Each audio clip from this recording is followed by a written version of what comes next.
This is Dan coming to you with a new version of the Global War scripted mod. This will be version 0.8, and you'll be able to find it on Upboard Gaming Bros Global War Discord, a link to which I will include in the description below.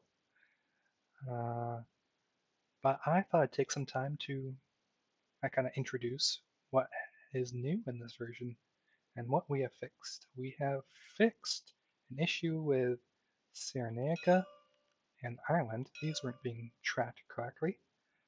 So if, say, UK went in there and took that, um, that difference would not be calculated correctly. Hopefully no one has lost a game because of that, but such is the nature of uh, scripting and programming, is what it is. But on to some cool stuff. Uh, most of the bonus incomes should be calculating um, things like the USA's home country, um, many of the German ones like Romania and Sweden are calculated automatically, but things like, say, Railroad or the Molotov-Ribbentrop Pact are not at this point. So that's something to keep in mind when using this. And the way this works is, for example, if Germany were to take some of America's land,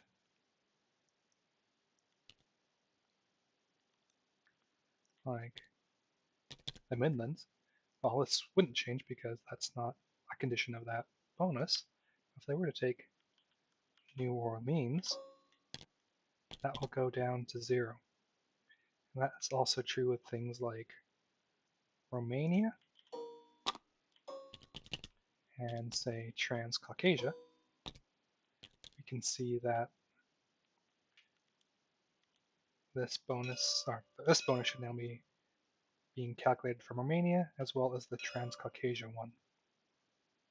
Now, speaking about taking territory, if, for example, uh, Germany takes Leningrad and Moscow, we'll actually notice that, oh, I guess not Leningrad, we'll notice that, sorry, just things don't respond all the time.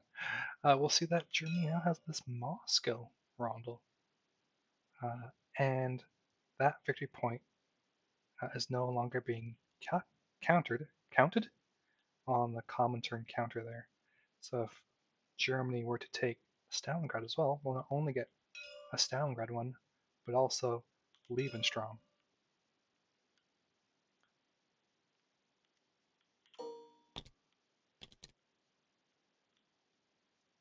Sometimes you'll have to double click that just to make sure those are updated, but I don't think that will factor in all the time. So yeah, now Germany is at 7 victory points, and so that's 1, 2, 3, 4, 5, 6, 7. That is counted correctly. So most of these are based on territories have been calculated. So let's have the Soviets go take some Warsaw. Where are we? They were to take, say, Warsaw and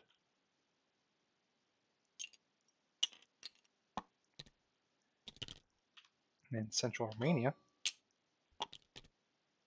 They should get this European buffer zone back, and it is now counting on their counter. The other two non-victory point objectives that we were able to automate, for example, we're not able to do Spanish Civil War or African colonialism yet. Still have to think of a way to do that. We have done the capitalism victory point as well as the tech victory point. So say if, for example, so right now America's not making too much money, so they get that. But if we move the Soviet Union up to 46, that will go away because the American plus British income does not, plus bonuses, don't double the Soviet. income plus bonuses. This also includes the bonuses like propaganda and the Molotov Ribbentrop Pact one here, which the user will have to put in manually. It also does not count the Lend Lease because I don't think that is actually counted rules-wise. Next, it will also be able to get the victory points for the tech objectives. So if we get some American rondels, it's not an American rondel. If we put some American rondels in these and press this button, we should now get that objective, and if this wasn't here, that'd go away. And speaking about technologies, that'll segue us nice into the into the build cost improvements that we've made. So say if America had improved construction. So we can go to their build area. We can now see things like heavy cruisers now cost 4, whereas say if the French built one, that would cost 5. A couple more things. Actually, let's bring it back this French one. If we flip this French one over, it still costs 5. But the American, if we flip that over, that should cost us 10. So we are able to leverage if something's face up or face down to determine if a multi-stage unit, just unit at this point, can be double built. Facilities, well, we'll get into facilities in 1 second. This heavy battleship normally would cost 6 on improved construction, but if I were to push it twice, it would cost 14. And I'm just using the F key to flip these over. Unfortunately, some of these figurines, some of these objects are figurines, which means they auto-rate themselves, so it's a bit finicky to actually get them onto the chart upside down, but I'll let you guys figure out how to do that.